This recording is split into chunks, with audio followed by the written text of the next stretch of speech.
Bonjour à tous et bienvenue dans ce nouveau podcast de Femme à part. Ça y est, nous sommes au mois de novembre. Nous commençons donc une nouvelle thématique. Et juste avant de vous annoncer la thématique du mois de novembre, je voulais vous remercier pour tous vos retours. Ça fait déjà 2 mois que je fonctionne avec ce système de thématiques. On explore vraiment un sujet de façon assez complète, un peu à 360 pendant 1 mois. Que ce soit dans les articles, les podcasts, les petites vidéos sur Instagram, etc. et les échanges que l'on peut avoir. Donc vraiment, je vous remercie infiniment pour tous vos retours. Vous êtes très enthousiastes, vous aimez beaucoup cette approche, donc je suis vraiment contente. On va continuer ça à minima jusqu'à la fin de l'année scolaire, jusqu'à l'été 2024. Puis ensuite, on verra pour l'année d'après ce qui va se passer. Mais vraiment, merci infiniment pour tous vos retours, ça m'encourage beaucoup. Et surtout, bravo à vous de jouer le jeu, parce que c'est vrai que je vous avais proposé, notamment au début du mois de septembre, de prendre un petit peu des notes lorsque vous m'écoutez, noter un peu dans les articles peut-être les citations qui vous inspirent, etc. Enfin, avoir comme un petit carnet sur lequel vous pouvez revenir après. Vous pouvez refeuilleter, relire certaines phrases, etc. pour vous tout simplement vous encourager, ou si de temps en temps vous avez un petit peu une baisse de morale, que vous avez envie de faire des efforts, de vous dire je ne veux pas stagner, je veux avancer, etc.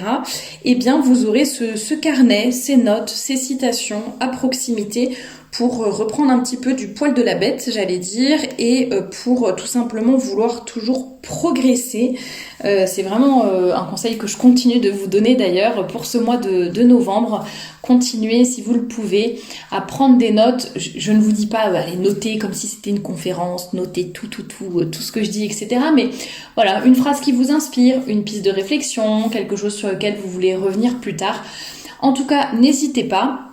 Et bravo à toutes celles qui l'ont déjà fait au mois de septembre et au mois d'octobre. Et pour ce mois de novembre, comme d'habitude, il y aura également des chroniques d'actualité, des chroniques de livres, le tout relié à la thématique du mois, qui sera donc, tadadada, roulement de tambour, mais en fait vous l'avez déjà vu dans le titre, probablement, qui sera donc une thématique, j'ai pas encore le titre exact, mais ça devrait être quelque chose comme un vêtement vrai, un vêtement bon et un vêtement beau pour les femmes chrétiennes. Donc vous l'aurez compris, on va avoir toute une réflexion autour de la thématique du vêtement. On va se positionner en tant que femme chrétienne, mais pas que. Alors je vais le redire, je l'ai dit pour les autres thématiques. Évidemment, je me positionne toujours en tant que femme catholique parce que c'est ce que je suis, donc évidemment, je ne peux pas l'éviter. Cette chaîne est une chaîne catholique, bien sûr, mais il y a énormément de contenus qui peuvent s'adresser à plein d'autres personnes, même si vous êtes en cheminement, en conversion, que vous êtes complètement athée, que vous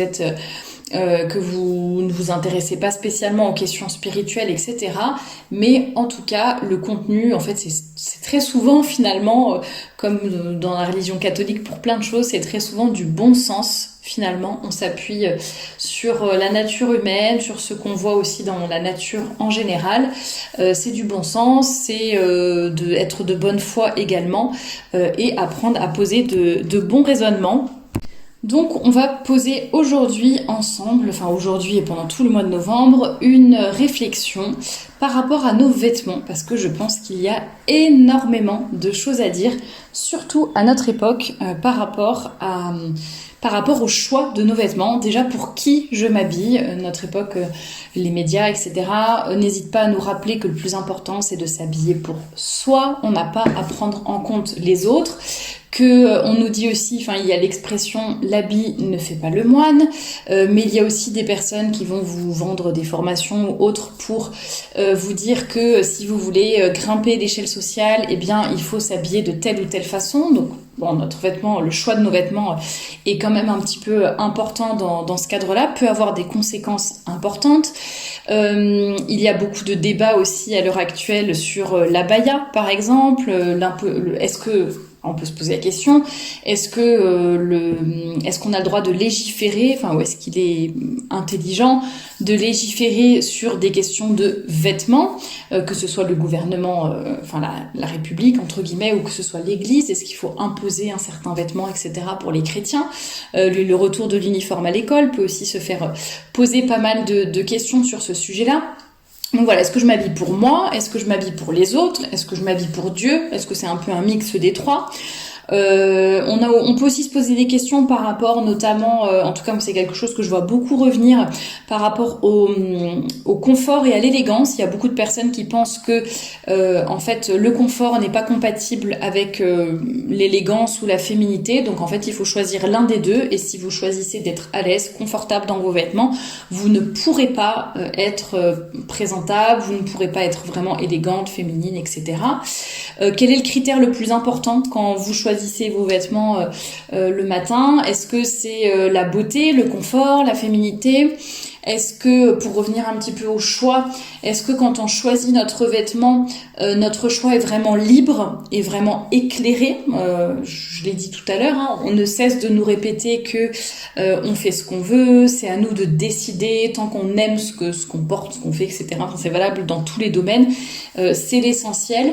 Donc on peut se poser la question, est-ce que dans un monde qui nous pousse sans cesse à faire ce que nous voulons et avoir soi-disant un libre choix, est-ce que le choix de vêtements que nous faisons ou qu'une personne lambda fait, est-ce que nous sommes vraiment libres de les faire, et est-ce que ce sont des choix éclairés? Est-ce que ce sont des choix qui nous rendent heureux? Est-ce que cette liberté à profusion nous rend heureuse? Est-ce que c'est vrai qu'on n'a jamais autant entendu parler de... Enfin, je veux dire, il y a tous les styles qui existent. On a quand même une extrême liberté par rapport à nos vêtements. On a un choix immense de toutes sortes de couleurs, de formes, de matières, de prix, etc. Et pourtant, on n'a jamais vu autant de gens habillés de la même façon. Donc est-ce qu'on a vraiment une totale liberté? On pourrait aussi parler, réfléchir en tout cas à l'impact de nos vêtements sur nous, sur les autres. Est-ce que c'est vraiment quelque chose d'important? Ou comme on me l'a déjà dit plusieurs fois sur cette chaîne, mais c'est vraiment superficiel, c'est accessoire, faut arrêter de parler de ça, on s'en fiche. C'est un petit peu les filles, oui c'est ça, superficielles, qui parlent de ça, qui se préoccupent de ça. En fait, faut pas y penser, faut pas s'en préoccuper, il faut pas réfléchir à ce sujet-là. C'est vraiment quelque chose d'accessoire, de secondaire, et c'est pas important. Et d'un autre côté, est-ce que vraiment c'est ça la première chose? Il y a des femmes qui passent des heures et des heures et qui mettent des tonnes d'argent dans le choix de leurs vêtements. Voilà. Quel est le juste milieu? Que faut-il faire? Est-ce qu'il y a des mauvaises façons de faire ou pas par rapport à ça? Et puis, bien sûr, nous parlerons aussi au-delà des réflexions un petit peu philosophiques, sociologiques, religieuses, etc., on peut aussi rentrer vraiment dans le concret et se dire, moi j'ai envie de me sentir bien dans mes vêtements, tiens je suis un peu perdue, je ne sais pas comment trouver mon style, ou quand je me regarde dans le miroir vraiment je me trouve moche, je suis toujours serrée, ça me gratte, je ne suis pas à l'aise, j'ai ma garde-robe qui déborde et pourtant je ne trouve rien à me mettre, ou alors j'ai ma garde-robe qui déborde et puis je rachète sans cesse de nouveaux habits. On ne sait pas vers quel magasin on peut se diriger par exemple pour trouver des vêtements. Donc vous voyez, il y a autant des réflexions un petit peu philosophiques et en même temps des choses beaucoup plus concrètes, terre à terre, pratiques, et ce sont des choses auxquelles on va réfléchir ensemble ce mois-ci bien sûr. Alors vous l'aurez compris bien sûr, le développement de cette thématique sera axé autour de 3 principaux sujets, sera articulé autour de 3 axes. Il y aura donc la vérité du vêtement, qu'est-ce qu'un vêtement vrai, qu'est-ce qu'un vêtement bon et qu'est-ce qu'un vêtement beau.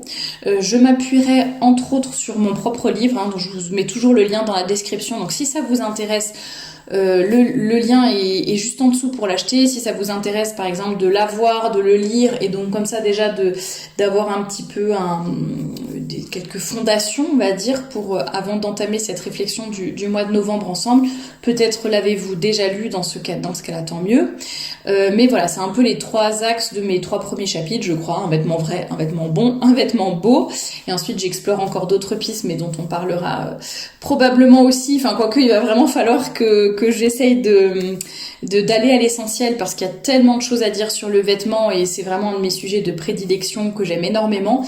Mais là on va vraiment essayer de suivre ces 3 axes, comme ça nous permet d'être un peu guidé, d'avoir un cadre et d'aller à l'essentiel par rapport à ces 3 sujets-là. Et qu'est-ce que je voulais vous dire d'autre? Bien sûr, je vous présenterai d'autres livres, il n'y aura pas que le mien, il y a plein de livres passionnants sur ce sujet-là, qui sont déjà dans la bibliographie, mais je vous en referai une courte présentation en vous les mettant tous en même temps. Et puis un petit peu les trois choses sur lesquelles je voudrais insister dans cette introduction qui est un petit peu générale, et peut-être un peu déjà vous titiller, vous montrer un petit peu jusqu'où on peut aller et quelles sont les réflexions qu'on peut se faire par rapport aux vêtements. C'est déjà, donc premier point, toutes les choses à prendre en compte dans le choix de nos vêtements, enfin en général de ce que j'observe autour de moi, entre notre personnalité, la météo. Ça peut être aussi les allergies éventuelles à certains tissus, enfin à certaines matières, voilà, qui font que on ne peut pas porter de polyester ou autre. Les activités du jour, généralement en fonction de ce que vous allez faire dans la journée, vous ne choisissez pas les mêmes vêtements si vous allez passer la journée par terre à jouer avec vos enfants en bas âge ou si vous allez, je sais pas, prendre l'avion par exemple, ça sera pas forcément la même tenue. On ne s'habille pas de la même façon aussi selon notre humeur.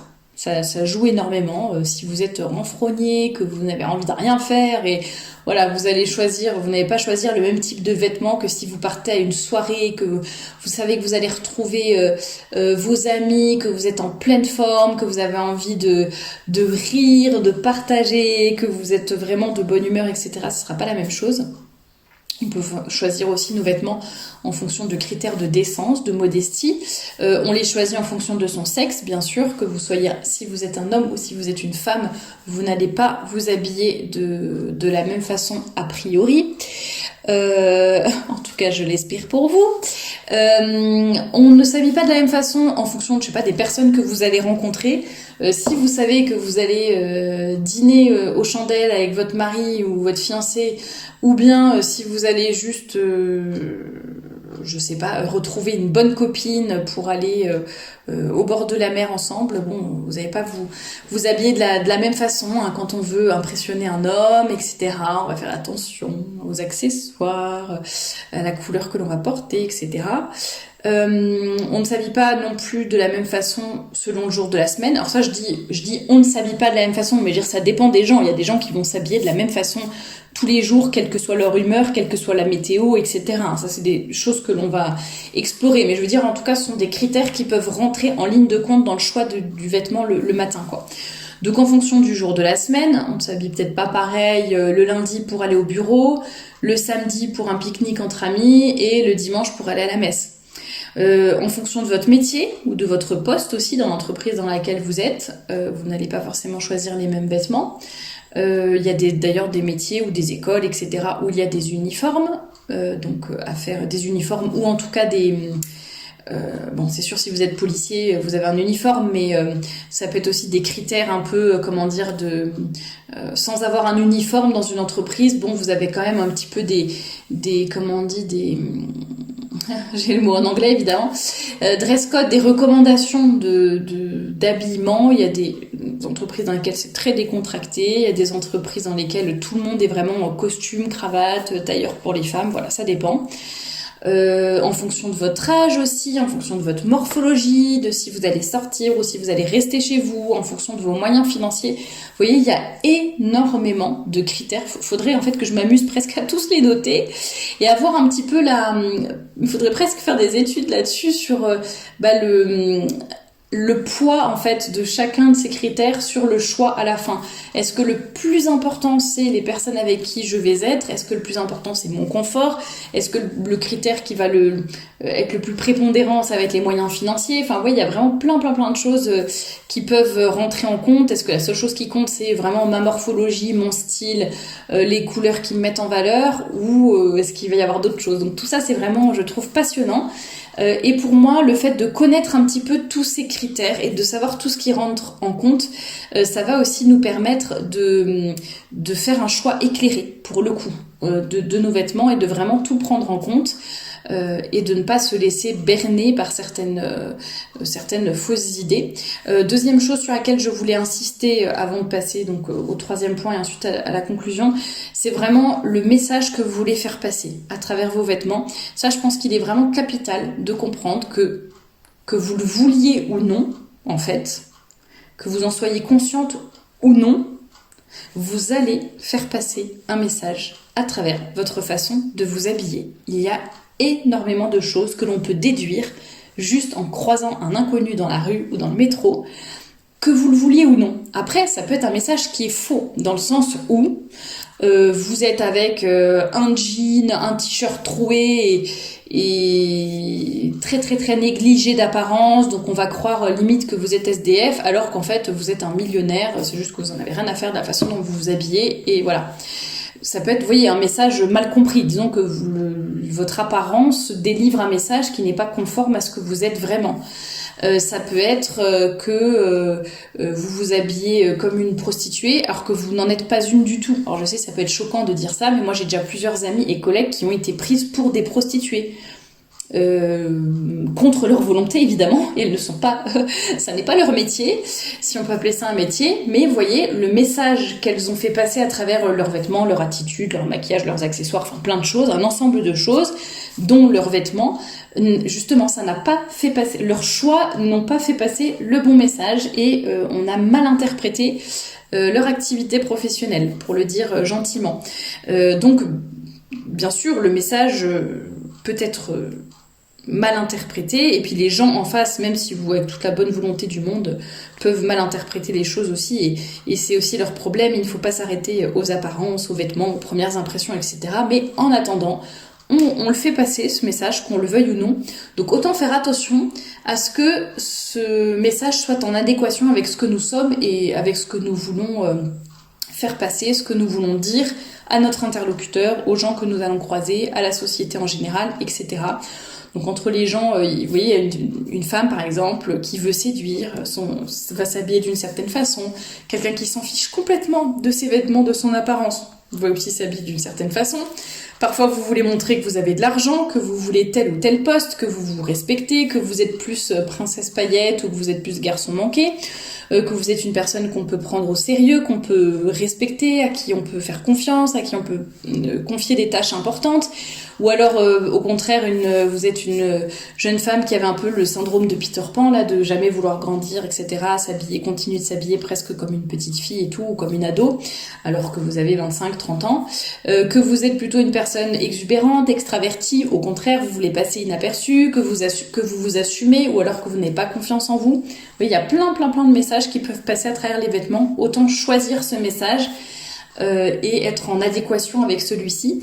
Et puis dernier point, un peu en guise de conclusion, plus ou moins, mais ça serait de dire, quand on est chrétienne, ça va être un peu notre réflexion justement de ce mois de novembre, la question à laquelle nous allons essayer de répondre. Quand on est chrétienne, quand on est catholique, ou quand on est une femme qui se respecte, quel filtre, au singulier ou au pluriel, quel filtre faut-il appliquer et pourquoi ? Est-ce que notre religion va changer notre façon de nous habiller ? Est-ce qu'on ne s'habille que pour le bon Dieu ? Est-ce qu'on a le droit d'être belle quand on est catholique ? Est-ce qu'on a le droit de prendre soin de son apparence, de s'acheter différents vêtements ? Est-ce qu'on peut acheter n'importe quelle quantité de vêtements, ou est-ce qu'il faut avoir quand même un certain minimalisme, un certain esprit de pauvreté par rapport à tout cela ? Voilà plein de sujets auxquels on peut réfléchir en tant que femme, et d'autant plus en tant que femme catholique. On va essayer d'y penser pendant ce mois de novembre, de passer un peu tout cela en revue. Alors ça va être compliqué de traiter tous les sujets autour du vêtement en seulement un mois, mais on va déjà essayer à travers ces 3 axes-là, de la vérité, de la bonté, de la beauté, et vous allez voir, ça va nous permettre finalement de réfléchir au message que l'on veut faire passer, nous faire réfléchir, est-ce qu'il y a des interdits, est-ce qu'il y a des obligations, etc. en termes de vêtements, nous aider à faire des choix vraiment libres, vraiment éclairés, et qui nous rendent vraiment heureuses. Parce que c'est pas le tout de dire aux femmes, et vous savez, vous pouvez sortir en mini-short, en jean, et en soi-disant brassière, enfin voilà, qui ressemble avec de la dentelle, tout ça, qui ressemble plus à des sous-vêtements. Vous pouvez, il n'y a aucun problème, c'est bien, ça vous rendra heureuse, c'est ça les femmes fortes et indépendantes, et les hommes n'ont rien à vous dire, et personne ne peut rien faire contre vous. Voilà, c'est bien beau de dire ça, mais est-ce que ça rend les femmes vraiment heureuses, vraiment épanouies dans leur vie, dans leurs vêtements, voilà.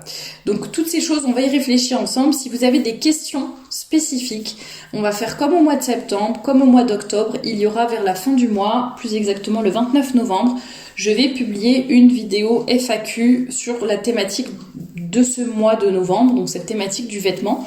Donc si vous avez des questions, je vous mettrai aussi des boîtes à questions sur Instagram.